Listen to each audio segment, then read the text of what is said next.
하나님께서 인간에게 최초로 물으신 질문은 불행하게도 죄를 짓고 하나님의 낯을 피해 숨어 있는 아담을 향하여 하신 말씀입니다.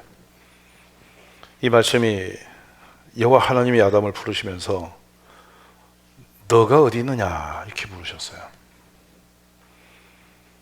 저는 이게 창세기 3장 9절에서 끝인 부르심은 아니라고 생각이 듭니다. 오늘 이 주님이 아담아 너가 지금 어디 있느냐 이렇게 물으신 질문이 우리 모든 하나님의 사람들에게 들려지는 날이 되기를 원합니다. 아담은 숨었고 하나님은 그를 부르셨습니다. 아담의 위치를 몰라서 부르신 하나님이 아닙니다. 우리 사람처럼 무능해서 숨으면 못 찾고 알지 못하는 하나님이 아니시기 때문에 숨은 것도 아시고 왜 숨었는지도 아시고 아담이 어디 있는 것도 아시면서 하나님이 아담아 너 지금 어디 있냐 이렇게 물으신 질문, 이 단순한 그 아에카라고 하는 이 질문이 Where are you? 라는 영어 번역이 되고 우리에게는 너가 어디 있느냐로 질문이 이렇게 오는 기죠. 단순하게 위치에 대한 질문이 아닌 것을 우리는 압니다. 네가 지금 어디서 무슨 일을 어떻게 하고 있느냐, 무슨 생각으로 어디로 가고 있느냐. 세상은 넓기만 하고 맘만 먹으면 어디든지 다 갈 수가 있을 것 같죠. 그러나 내가 서야 할 자리, 또 내가 있어야 할 그곳, 내가 해야 할 일은 그렇게 많고 넓지는 않은 것 같습니다. 그래서 예수님 우리에게 당부하셨죠. 좁은 문과 좁은 길로 가야 한다고. 좁은 문 좁은 길은 찾는 이가 적은 길이라고요. 그래서 그 길을 찾는 것이 쉽지가 않은 것 같습니다. 사람이 서야 할 위치를 제대로 파악만 한다면 성공할 수 있는 사람이라고 그래요. 길에 갈 때나 자동차에 탈 때나 어디 모임에 갈 때나 교회에 오시거나 회사에 가시든지 간에 본인이 위치가 어딘지 어디 서서 어떤 일을 해야 할지를 정확하게 분별하고 있으면 그 사람은 반드시 성공하는 사람이에요. 오늘 여러분 하나님 앞에 어디에 계십니까? 무엇을 향해서 그곳에 계십니까? 왜 거기서 그 일을 하고 있습니까? 여러분의 생각은 어디가 있습니까? 마음은 어디다 두고 있습니까? 여러분의 힘은 어디다 쓰고 있습니까? 이 질문들을 우리 스스로가 깊이 있게 오늘 이 말씀 속에서 한번 물어볼 수 있고 대답할 수 있는 자리가 되었으면 좋겠습니다. 이게 정체성에 대한 질문인데요. 성도는 성도의 정체성이 있고요. 또 교인은 교인으로서의 정체성이 있고요. 국가는 국가로서의 정체성을 가지고 있습니다. 이게 흔들리면 이제 문제가 오는 겁니다. 여호와께서 그 터를 바다 위에 세우시며 강두리 위에 건설하셨도다. 여호와의 산에 오를 자가 누구며 그의 거룩한 곳에 설 자가 누구냐. 하나님은 광대한 하늘 땅을 다 지으시고 강들, 바다 모든 걸 다 이루셨는데 거기에 오를 자가 누구냐라고 묻습니다. 산이 있으면 올라갈 수 없는, 힘이 없어 못 올라가는 게 아니라 그 선택됨입니다. 거기 올라갈 자격을 갖춘 그런 위치적으로 확실한 사람이 어디 있느냐 이걸 묻으신 거죠. 아담은 그 위치를 잃어버린 사람입니다. 하나님을 대신하여 땅에 있는 모든 걸 다스려야 할 사람이었고 하나님의 말씀 앞에 순종해서 믿음으로 그 땅을 지켜야 할 사람이었죠. 그런데 유감스럽게도 뱀의 말을 듣고 하나님 말씀을 버리고 뱀이 원하는 길을 걸었습니다. 그래서 그는 길을 잃어버렸어요. 오늘 여러분은 위치가 정확한지를 이 말씀을 통해서 다시 한번 찾아볼 수 있기를 간절히 원합니다. 쉬운 얘기는 지금 어디 있느냐고 물으시는 것이 우리가 그 위치를 내가 알아 찾아가는 것이 아니라 이미 주께서 정해놓은 코스입니다.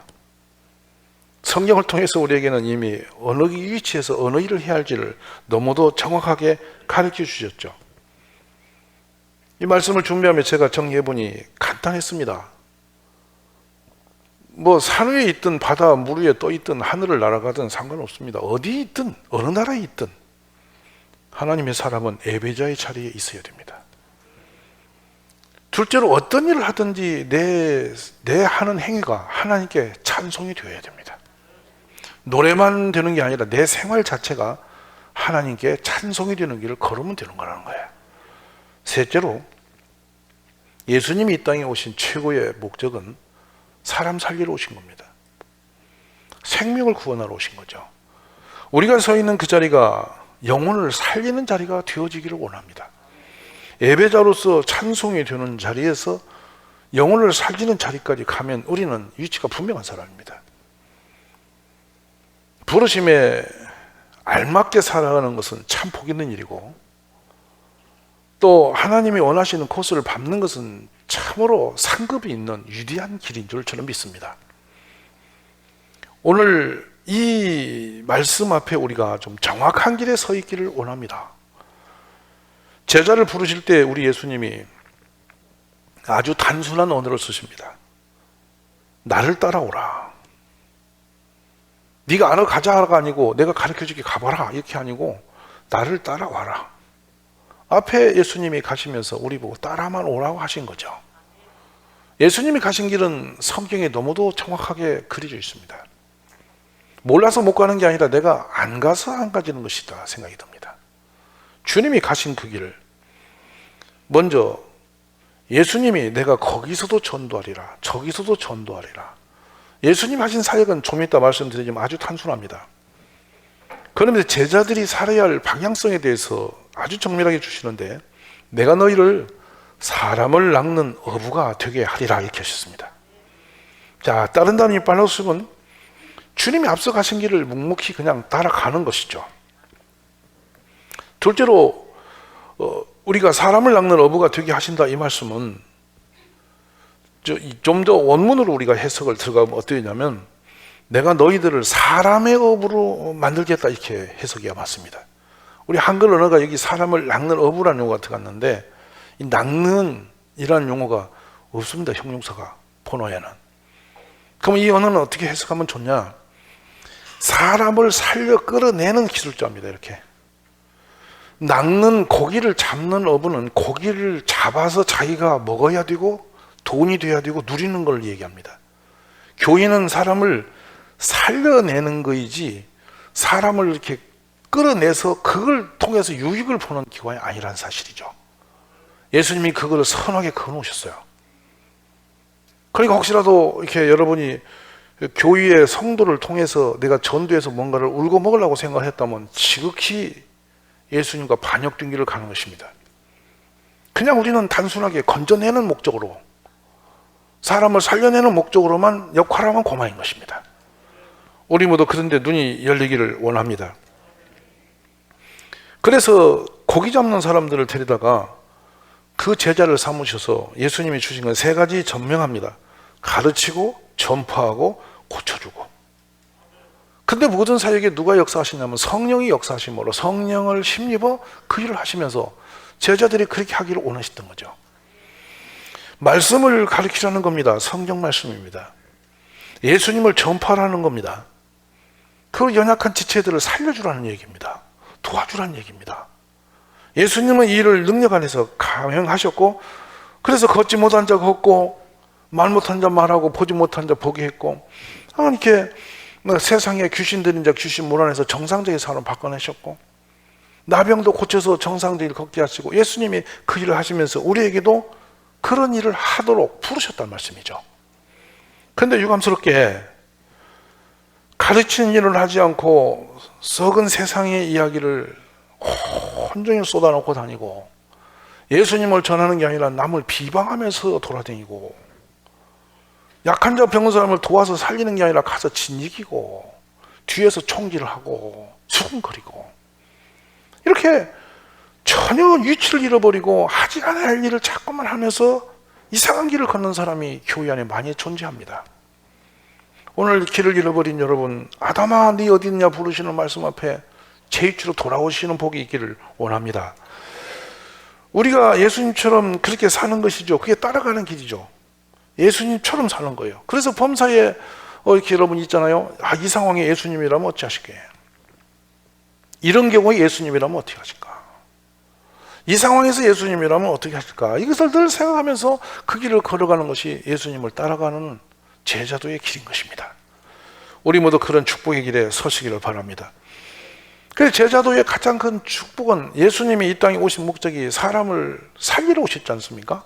생명을 주러 오시지 않습니까? 그러니까 우리도 생명을 살리는 일에 힘을 써야 할 거 아니겠습니까? 근데 생명을 살리는 일이 우리같이 내 자신 하나 살리기도 힘들은 우리가 어떻게 남을 살리겠어요? 그래서 예수님이 따라오라고 그러셨고 성령으로 능력을 주신 겁니다. 사랑하는 여러분, 기도로 준비하고 누군가를 연상해서 가슴에 품고 새벽으로 부르짖고 그분의 마음과 상황을 잘 이해해서 어떻게든지 살려보겠다고 잘 준비해서 그 집에 무언가를 들고 가서 탁 대접할 때 그분이 감동을 먹고 내 이야기를 듣고 귀를 기울이고 내가 만난 예수님을 석 전하니 그분이 그러냐 하면서 공감이 되면서 어느 날 교회 와서 앉아있고 또 그분을 교회에다 데려다 놓고 그냥 내비둔 게 아니라 어떻게 도와서 빠리빠리 저분이 예배자로서 또 하나님께 영광을 돌리는 참된 신앙이면서 제자리 잡을 수 있을까?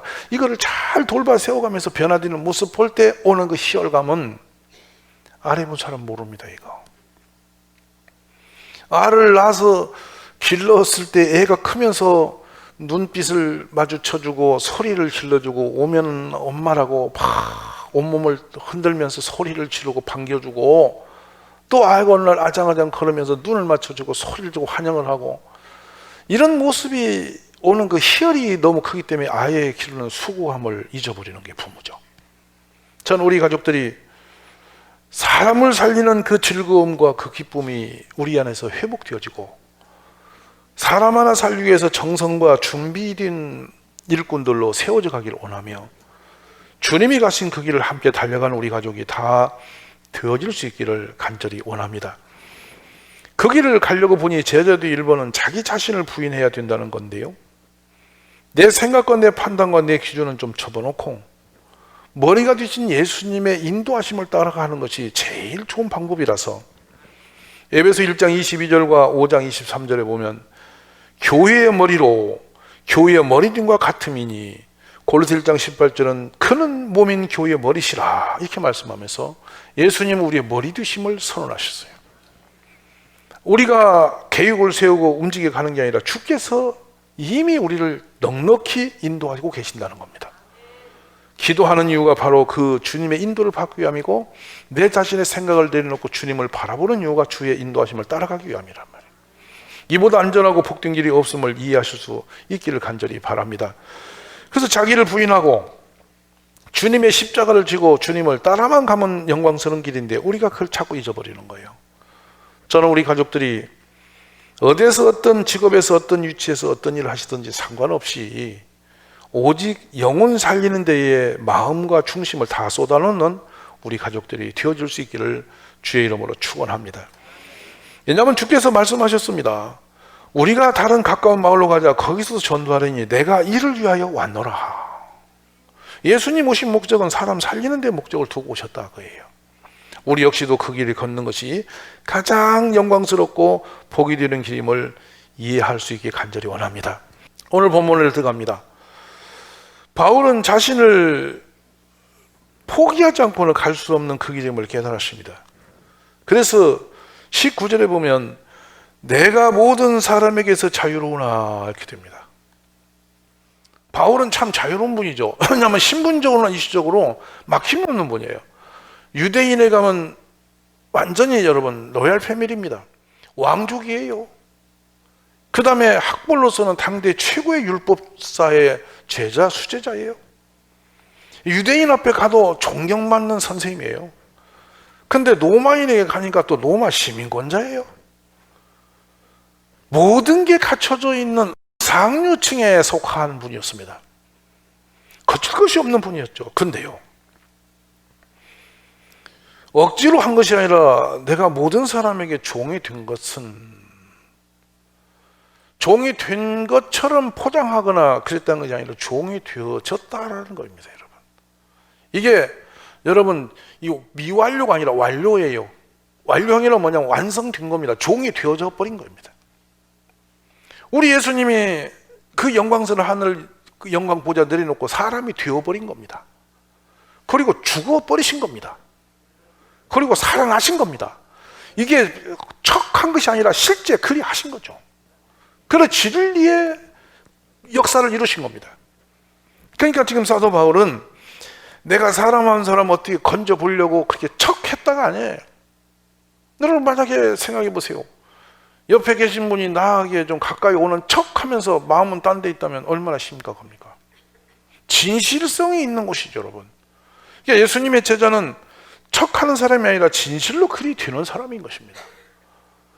여러분, 예수님 때문에 사람을 살리는 일 때문에 우리의 신분이 어떻게 되냐면 종이 되어져야 된다는 거예요.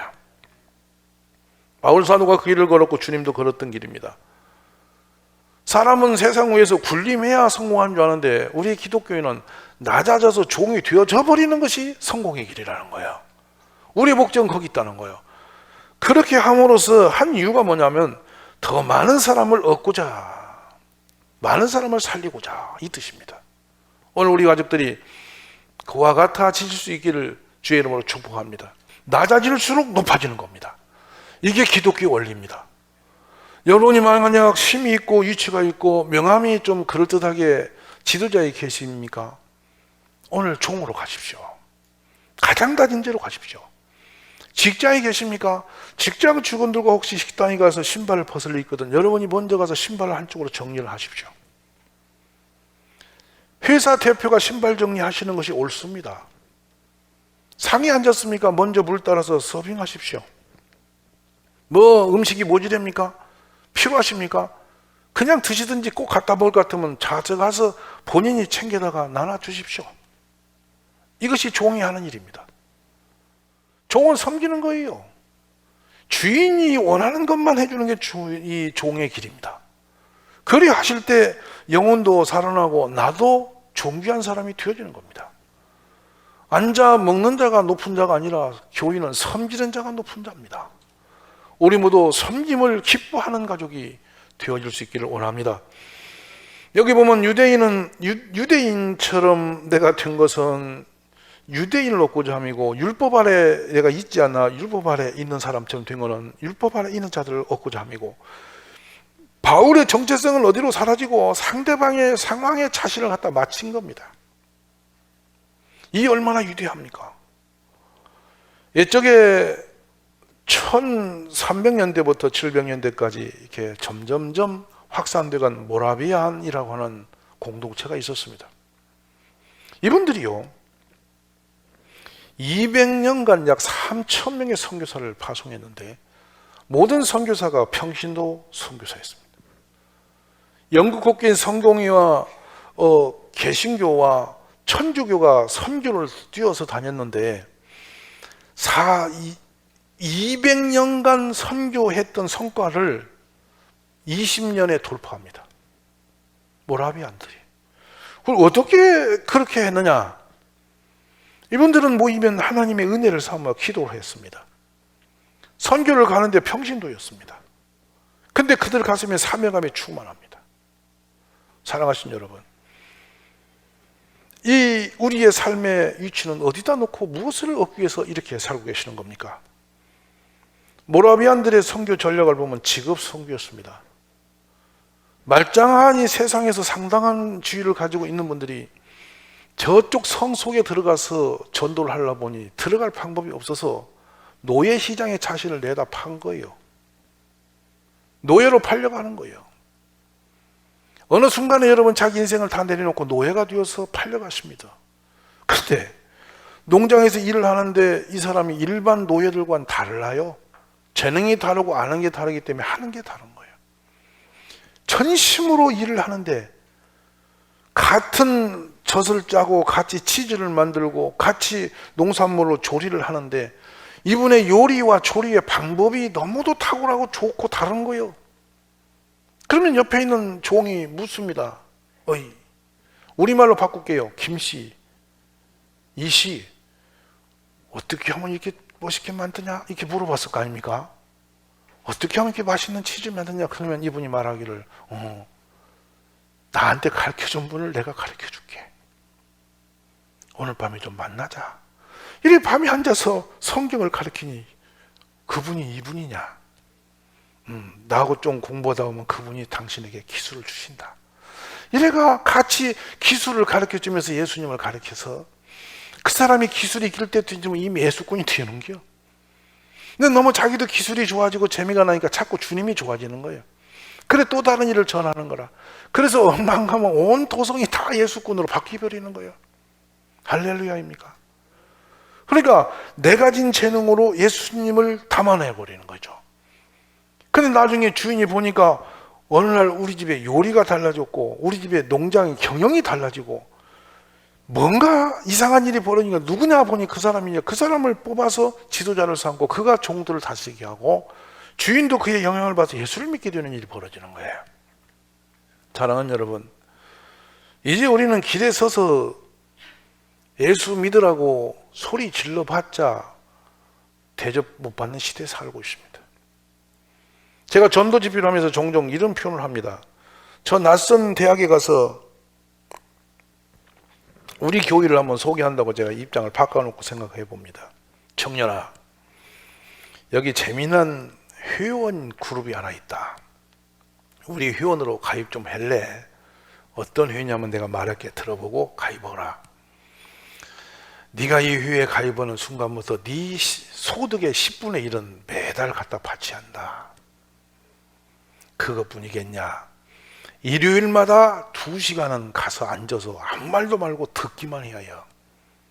그리고 가끔 아멘이라고 소리도 내줘야 된다. 이따금 건축한다고 큰 돈도 내야 해요. 너한테 오는 건 아무것도 없는 회요.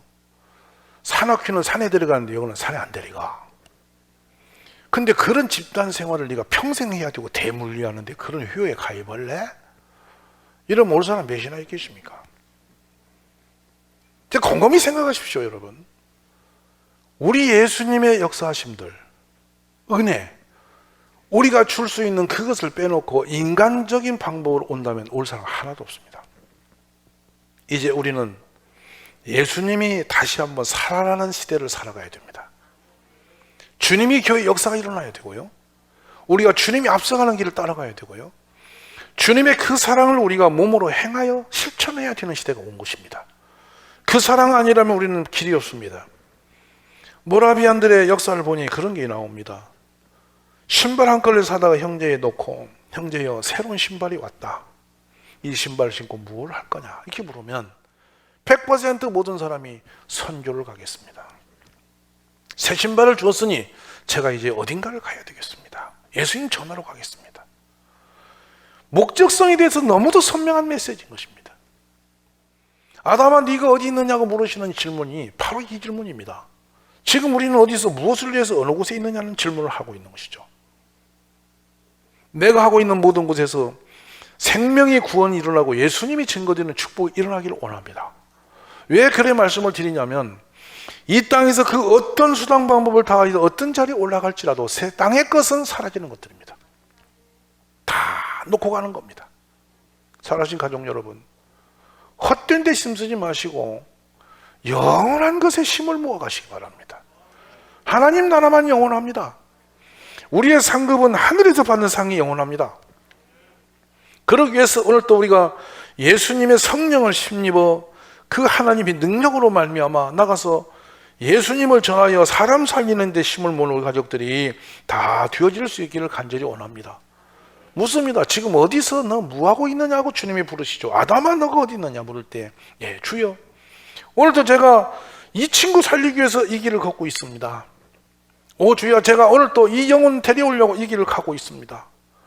이런 대답이 선명해지는 우리 가족이 다 될 수 있기를 간절히 축복합니다.